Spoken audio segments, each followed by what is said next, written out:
টাকা আমাদের জীবনের একটি বড় গুরুত্বপূর্ণ অংশ হওয়া সত্ত্বেও পবিত্র কোরআন এবং হাদিসে আমাদেরকে কখনোই সরাসরি টাকা চাইতে আল্লাহর কাছে উদ্বুদ্ধ করা হয়নি।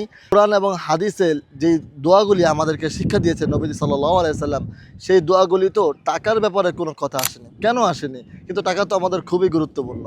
পুরো পবিত্র কোরআন আপনি গবেষণা করে দেখুন, পুরো হাদিস শরীফগুলি গবেষণা করে দেখুন, অথবা দোয়ার যে কিতাবগুলি আছে সেগুলি গবেষণা করে দেখবেন যে কোথাও আল্লাহ তুমি আমাকে টাকা দাও, আল্লাহ তুমি আমাকে টাকার সম্পত্তির মালিক বানাও, এইভাবে কোনো দোয়া করা হয় নাই। কেন দোয়া করা হয় নাই?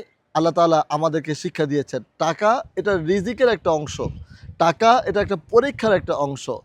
তো আল্লাহর কাছে কি চাইতে হবে? আল্লাহর কাছে উত্তম রিজিক চাইতে হবে। আল্লাহ তাআলা সাল্লাল্লাহু আলাইহি সাল্লামের সবচেয়ে বেশি প্রিয় যে দোয়া সেটা হচ্ছে কি? সেটা আমরা সবাই পারি। রব্বানা আতিনা ফিদ দুনিয়া হাসানা ওয়াফিল আখিরাতি হাসানাতা ওয়াকিনা আযাবান্নার। হে আল্লাহ, আপনি আমাকে দুনিয়া এবং আখিরাতের সব উত্তম দান করুন, জাহান্নামের আগুন থেকে হেফাজত করুন।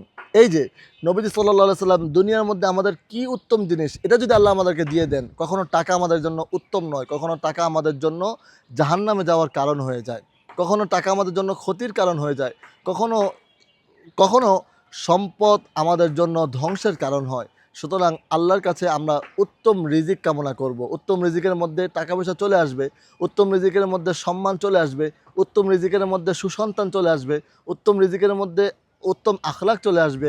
উত্তম কিছু আল্লাহর কাছে চাইবো, সেটা তাই আল্লাহর কাছে আমরা কামনা করব। টাকা পয়সা আমাদের কামনা হতে পারে না, আমাদের কামনা হবে উত্তমতা, আর আমাদের কামনা হবে উত্তম রিজিক এবং আল্লাহর কাছে দয়া। আল্লাহ তাআলা আমাদের যদি উত্তম রিজিক দান করে তাহলে অবশ্যই আমরা সর্বদিক দিয়েই প্রাচুর্যময় হব।